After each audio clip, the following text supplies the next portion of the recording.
Welcome. This whole session is based around artificial intelligence and its application across various aspects. So, in India, we are talking about India AI, that's a next generation transformation in digital India. Now, under this, we focus on various aspects related to health, agriculture, language translation, governance, and more. So, what are the ideas? The idea is to develop intelligent systems across all these and deploy them for decision making and developing new applications. So, India's Techade vision actually talks about surpassing the GDP growth rate by 2.8 times because of the digital economy growth, which has substantially contributed to 20% of the total GDP, which has increased from 4.5% to 11%. Now, with this commitment, there was a global AI disclosure summit, the GPAI Summit. Now, this summit actually had attendance from nearly 28 different nations, which had three pillars earmarked. First is inclusion of AI, collaborative AI, and safe and trusted AI. Now, India's effort towards the same envisages the concept that there has been various developments under AI, but the right way forward has to be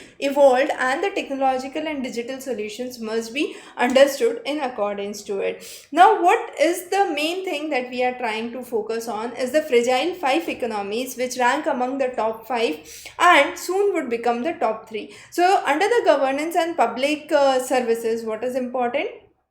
One is AI for all. So we focus on data driven perspectives and streamlining the development and policies according to that. So the Digital Personal Data Protection Act, safeguarding the personal data of an individual, talking about issues which help in empowering the visually impaired.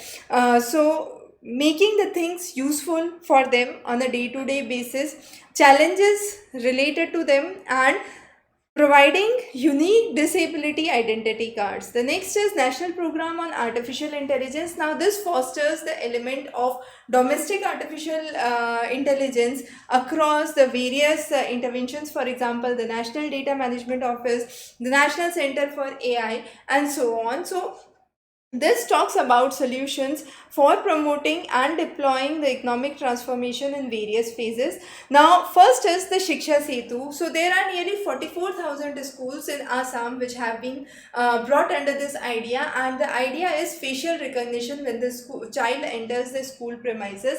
Now, this would give a system where the attendance would show that the child has been absent for 1 week, 2 week, 3 week, or more, and that absenteeism figure or the dropout rates could be calculated. Under urban governance, we talk about real-time monitoring of the traffic, the city infrastructure, talking about the violations of the traffic rules which have been done, failures to wear the seat belt, and providing video and image footage for the same. For pest management in the systems, Gujarat, Maharashtra, and Telangana are the states which have been benefiting for it. Smartphones, or even without smartphones, Cotton Ace is one such technology that has been bringing people to have the idea of identifying the pest and managing the pest issues. In agriculture, there has been data for enhancing the crop yield, improving the crop production, and delivering important information related to the type of the crop that could be sown, the season, the schedules, and the water bodies, and the amount of water that could be extracted. The next is Digi Yatra initiative. This is by Ministry of Civil Aviation. The idea is to have a secure authentication using the DigiLocker, and then each passenger would have a national PNR, which is the passenger name record system, which would give the legitimacy at the checkpoint. So a smooth transition could be made possible by simply uploading a selfie. The next is Umang app. Umang is unified mobile application for new age governance. Now, nearly 1,836 essential services have been covered under it, which even includes the COVID vaccination, passport application, employment guidance, and so on. So, through this app, voice-based chatbot have also been their visual assistants have been there. The next is Bhashini, which is a Digital India application for National Language Translation Mission launched by Ministry of Electronics and Information Technology. So speech to speech machine translation in whatever language which is required, and voice based internet accessibility is also one of such features. The next is the Global South, as we call it, have been the front runners of AI, and India leads among them. So now we are talking about signatures from different nations focusing on inclusivity of AI across various aspects. But with AI comes the challenges with cybersecurity. Deepfake is one such issue which has been in news recently. Then cybercrime, cybersecurity solutions are another important aspects. India faces nearly 1 billion cyber attacks every year, and that requires a robust cyber security system to be developed for India. Now, not only deepfake, but there have been malwares, sophisticated cyber attacks, which have all been an issue of concern. Now, when it comes to challenges for India, the fragmented security infrastructure, gap in digital knowledge, and shortage of skilled manpower are some of the major causes. And to address this, we require a AI-powered solution with increasing digital literacy and awareness, a robust legal framework, and training system, right? So AI integration and additional considerations regarding to it, which prevents the misuse and biasness of AI, have best practices involved, and eases the life of an individual with visually challenged people also getting benefit for it. This could be in the form of a cataract screening app, it could be in the form of screening tool for diabetic retinopathy, or eye care screening for children.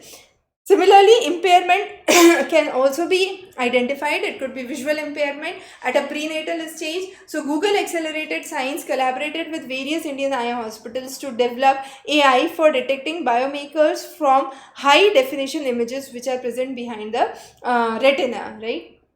So for this, we are talking and working with various ophthalmologists around the globe. Similarly, in the education, voice-assisted AI in the form of Alexa, Siri, chatbots have come in. There is also the role of AI in social life for integration of AI into the day-to-day logistics, improved communication, and global availability. Also, progressive systems have to be developed. For example, applications like Be My Eyes, audio GPS, digital magnifier are some of those. For accessibility, we are talking about barrier-free physical environment and better accessibility for the same. Now, the next important is for citizens and the services related to citizens. Improving the efficiency, reliability, and sustainability is important. Use of AI for various fields, for example, healthcare, finance, agriculture, tourism, power, logistics, automation is some of those. Then there is a Digital India initiative which talks about the use of AI in lockers, talking about secure service delivery and the application. Smart city development. Now under smart city development, what are the IoTs that could be developed? The sensors, the use of infrastructure, recycling, reducing the impact for tourism, how adjustment plans could be brought, weather related disruptions could be identified, operational efficiencies could be enhanced. For power management, bringing in better efficiency, reliability, and sustainability, machine learning is one such effort. For personalized service, identifying the privacy and ethical concerns. For logistic management, identifying the delivery routes, the optimal routes, the air traffic controls. For customer service and interaction, the chatbots, the virtual assistants, the routine tasks which is related to the citizens. Then artificial intelligence would focus on media and journalism. Now here, deep learning and transformation in the music, organization, and distribution. Because of it, India has a definite development in the field of AI across various sectors. For example, Bhashini, Digi Yatra is one such. Then the Pradhan Mantri Kaushal Vikas Yojana to upskill the youth for the AI. But there are certain concerns regarding it. First is the content generator, their trustworthiness, and identifying that misinformation is not percolated.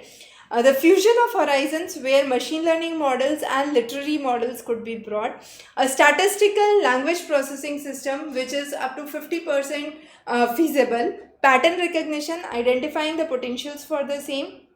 The transformative roles which focuses on tech startups, AI startups, IoTs, big data, and so on. Then the newsroom task. Under the newsroom task, we focus on automated writings, structured and unstructured, formal, informal, as we can say, comment moderation, summarizing the text, content discovery, document analysis, search engine optimization. So India's tech service has been working with those AI solutions, bringing in such infrastructural facilities and such algorithms that could find the right trajectory to understand the importance of the correct content, authentic content, and bring it digital transformation for the same.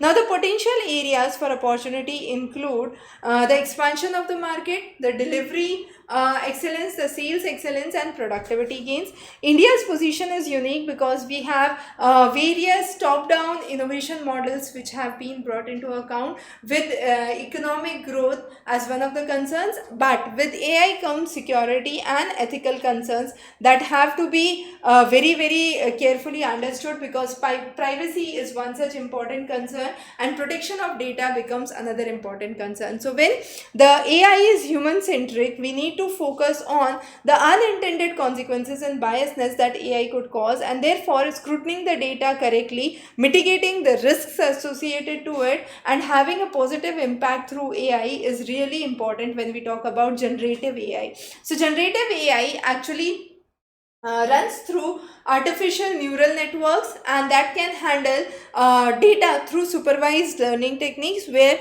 a certain set of instructions are given and that is actually absorbed by the system, and based on that the further results are identified. Now this has brought tremendous development in the field of reading, writing, and chatting, but there are concerns. For example, automation, job losses, hallucinations, misinformations, plagiarism, transparency, biasness according to certain views. Even in governance, this technology has been significantly useful for the government stakeholders. We need to generate more preferences and target specific aspects for innovation. Now for innovation, there have been incorporation of ChatGPT in various administrative systems. For example, Japan, in Yokosuka city government, ChatGPT has been incorporated for office operations, and this has brought in good results. For US FEMA, which is the Federal Emergency Management Act, disaster response system, satellite imagery base, has brought in. Smart Nation Initiative in Singapore has brought in AI for traffic management. So similar examples have been taken from various states and various nations. Now here are some of the tools. For example, ChatGPT is mainly text and it can answer the complex queries. Similarly, Dell E and Dell E2 have text and images which can produce realistic photos based on the text input that you provide.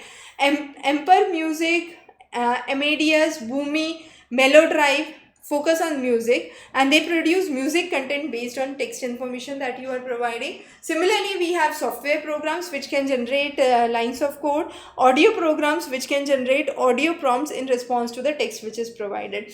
But the implications for policy and practice have to be stringent. We need to understand the data science and the decision technologies in order to avail those techniques and make them more interesting and more useful. So those are some of the things that we have discussed in this edition of Yojana. In case you have any questions or queries, feel free to post those in the comment section. We'll be more than happy to have those. But yes, this becomes a very important topic for your upcoming mains as well, 2024. AI, developments related to AI. And for prelims, DigiYatra, Bhashini, as some of the examples, Umang app, and their applications are really important. Thanks for joining in.